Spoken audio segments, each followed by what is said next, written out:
Hello, I'm Sheena, and thanks for joining me on Inflation Watch. In this series, we share Bank of Jamaica's look at the factors influencing inflation, or the general rate of increases in the prices of goods and services as measured over a 12-month period by the Statistical Institute of Jamaica, otherwise known as STATIN. You're gonna wanna hear this. So headline or annual inflation at September 2023 was 5.9%.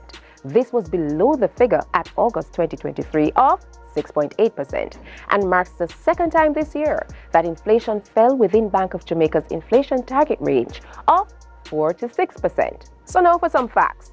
Inflation at September was also below the peak of 11.8% recorded in April 2022.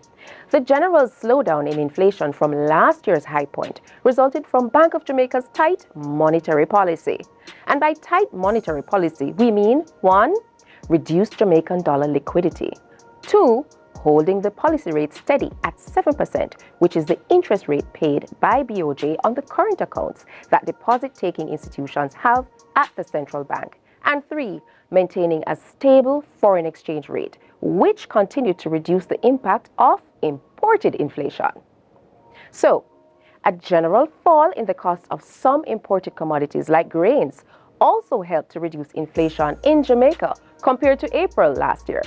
This is good news for consumers because it shows some success by BOJ in controlling inflation and slowing the rate of price increases.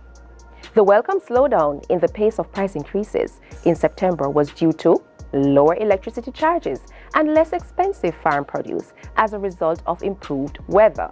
So the fact that there was some inflation means that generally prices at September 2023 were still higher than they were 12 months earlier.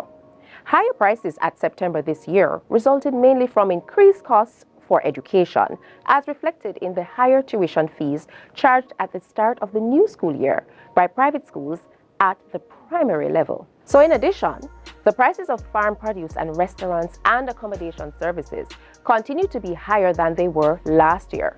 Specifically, drought conditions at the start of the year, as well continued high temperatures, still affected prices of agricultural items such as yam, sweet potatoes, tomato, cabbage, and carrot, which remained elevated at September.